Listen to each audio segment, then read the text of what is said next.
if you've spent any time in Noita, you will know that flasks are used to carry various liquids, and you'll be able to find flasks, and you always start with the water flask. And the reason for always starting with the water flask is pretty obvious. Maybe you don't want to be on fire, so you just spray some water upwards with right click. And of course, flasks can be refilled, so you get any sort of liquid and you can refill your flask slightly. And if I look at this, it's now a water plus blood flask. And if I were to go and take a dip in this pool, because I'm a fool, it's a water plus toxic sludge plus blood flask. But there is something that I did not know for quite some time about flasks, which is super handy if you want to, for example, empty vast bodies of water, and that is you can drink the contents of a flask. So right click, then there is of course a left click. Let's see, I want to do this very carefully because I want to be able to grab that again. Thank you. And then there is the inventory. So if I chuck it, like get rid of it, it throws it. I was hoping there was a way to just gently place your very breakable glass flask on the ground, but no. But also, if I right click it, I just drink the whole thing. Immediately go to basically maximum wetness, and I have to refill the flask. And that is of course super useful if, for example, there is a large volume of some sort of liquid that you want to clear.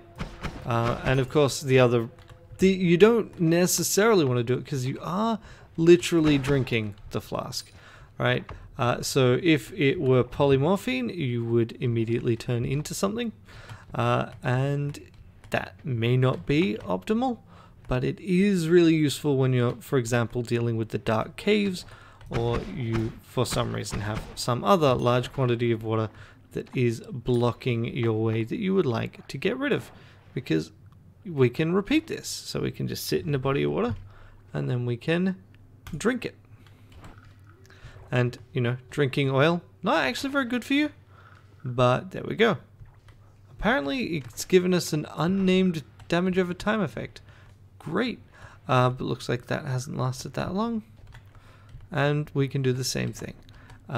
So I can go up here and I can yet again refill this flask, and then I can drink it.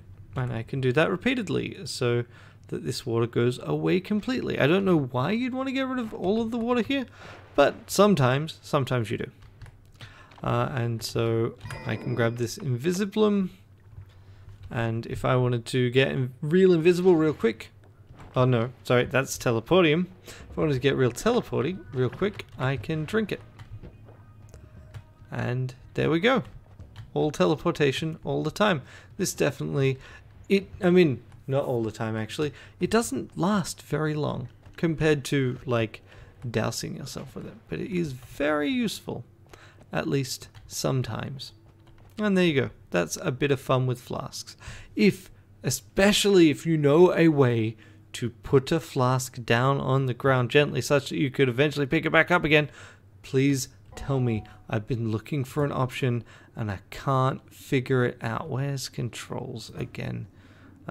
Is there even control? There we go. Configure controls. So you can get it in my inventory. I can kick, but I can't frickin' just drop it.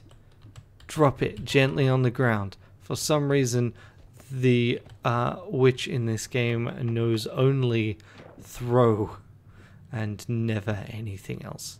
So here's an example.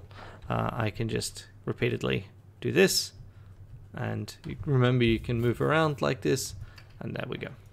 It's also worth noting that an unattended flask in the water, and I am feeling like I could do this, will also continue to fill up, although it will fill a little bit more slowly. So that is a thing that you may or may not care about. And you can, if you're in a liquid, it's fairly easy to gently toss something. But it's more if you're out of a liquid, you just seem to peg things full force like some sort of madman. Alright, that's it for today. It's a little bit ramblier than I would like, but that's life for you. And I will see you next time on Noita Notes.